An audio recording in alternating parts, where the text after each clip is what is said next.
Welcome back to Salt City Counseling, everybody. Once again, my name is Scott Carter. I'm a licensed therapist here in the beautiful state of Utah. Hope everybody's doing good out there. The world is a little bit chaotic. I feel like it is so important to focus on the self these days. Focus on your own well-being. Too many of us believe that we exist to help other people or to serve other people, and we are collectively falling apart.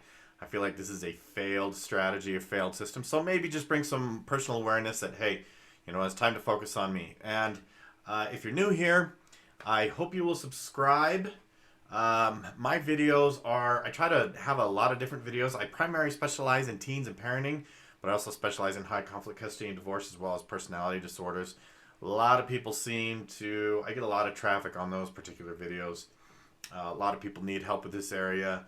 I was talking to someone earlier today who kind of said it's kind of hard to find clinicians or therapists who have the courage to maybe be bold in these areas. I agree. We tend to be agreeable, apologetic types of people. Therapists do, and I just don't fit that mold, at least not anymore. In this video, I'm actually going to talk about borderline personality disorder. We're going to talk about 5 things. I made a list of 5 things, though there are many. We're just going to cover 5 things that are misunderstood about borderline BPD, borderline personality disorder. Okay, now people will come to me and ask me questions about BPD and borderline. They're completely and thoroughly perplexed by their behavior. It doesn't make sense. And I agree that if you use your own perspectives, you look through their behavior through your own lenses, they're just going to be confusing. And they're going to seem erratic and crazy and just don't seem to make any sense. Why would they do this? Why would they do this? So I'm going to list off 5 things that will hopefully help people understand why people with BPD do certain things, why they act certain ways, why they do certain things. I think I already said that. And before I get into that list, I'm going to provide a little bit of context. The only reason why I feel like, there's 2 reasons why I feel like I actually get it. I actually get borderline personality disorder. Years ago, I didn't get it. 5, 6, whatever years ago, it was a mystery. I was perplexed by it. And I met someone who had more or less recovered or reintegrated from borderline. She was super passionate about talking to people about it. She's super passionate about communicating about it, and educating people on it. And I spent honestly hours and hours with her, talking to her, asking her questions, asking for clarification. She patiently worked through all of it with me. She patiently answered all of my questions. She never got impatient. She never got upset. She never got frustrated with me because I had asked the same question over and over again. But I learned a lot of things about borderline in the process. The number 2 thing that causes me to believe that I actually get it is I used to spend a fair amount of time on Quora, Quora, if you're familiar with Quora.com, answering questions about borderline. And I had received many, if not a few dozen, confirmations with people that say they have borderline that are just like, holy crap, finally somebody gets it. I was even just reading someone's response that said, thank you for putting words to my thoughts, and helping people, put this in a more clear way. So if you want to read more content, you can go over there and look me up, Scott M. Carter. I haven't written on there for a while. I don't get anything out of it, frankly. It's not. I don't find it to be that good of use of my time. So I'm going to get into 5 things. I'm going to read off this list of 5 things that are really misunderstood about borderline or BPD. Before I get into that, if you're new here, obviously hit subscribe. Help me get to my first 1 million subscribers. Like, subscribe, share, comment, blah blah blah. You know what to do. If you really like my comment, hit the tip jar, man. All those links are in the description below. For those of you that have already sent me some gratuity, I really appreciate it. It helps me out a lot.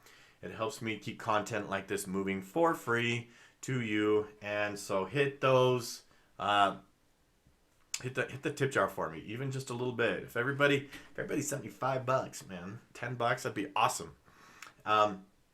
And finally, if you have a viewer question, you can send it to me, scottc at saltcitycounseling.com, or you can leave a comment saying, hey, ask a question. Maybe you could do a video on that. That's a quick and easy way to do it as well. Okay, so let's get into this list, 5-ish things.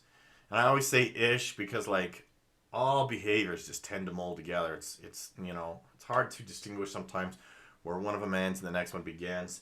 Okay, so number one, this is the probably, and this actually does kind of go into a particular order actually.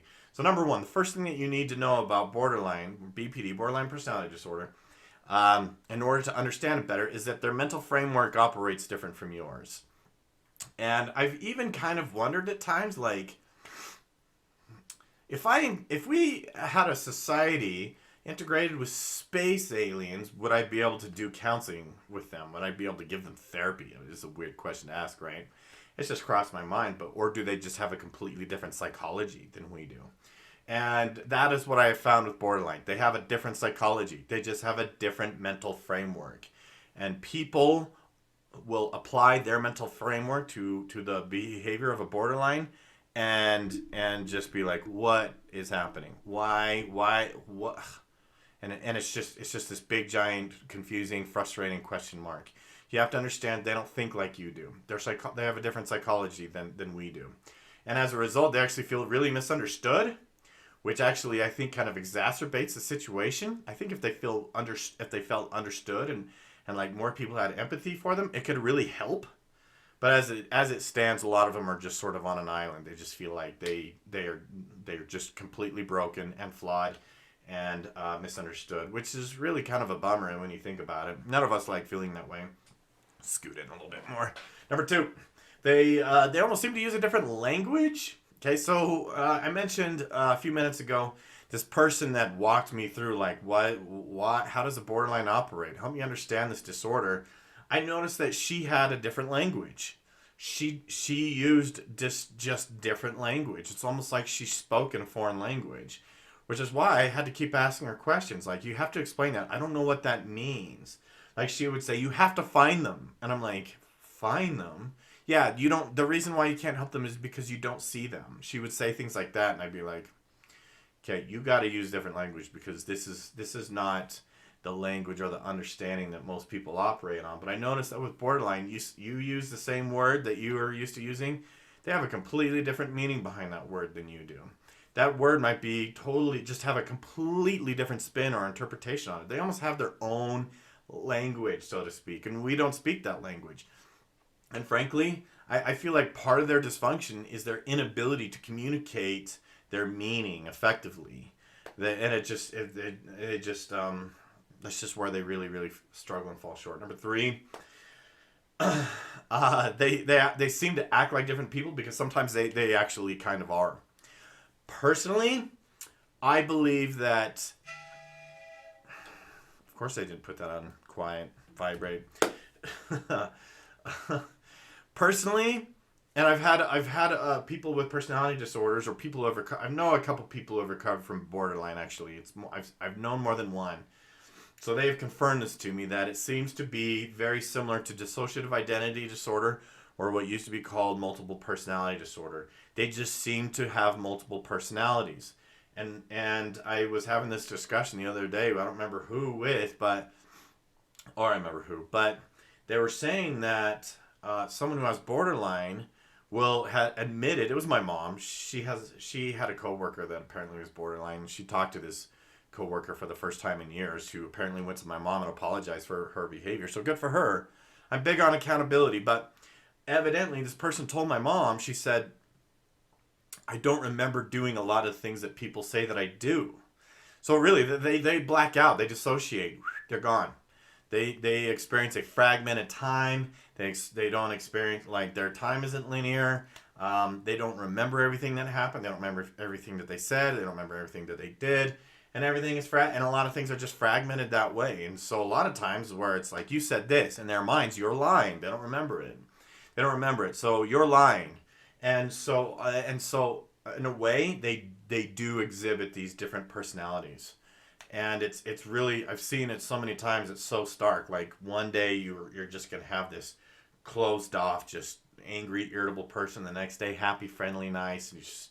And you might find yourself like, who is this person? What is going on with them, right? And it's hard to know. It's hard to tell, okay?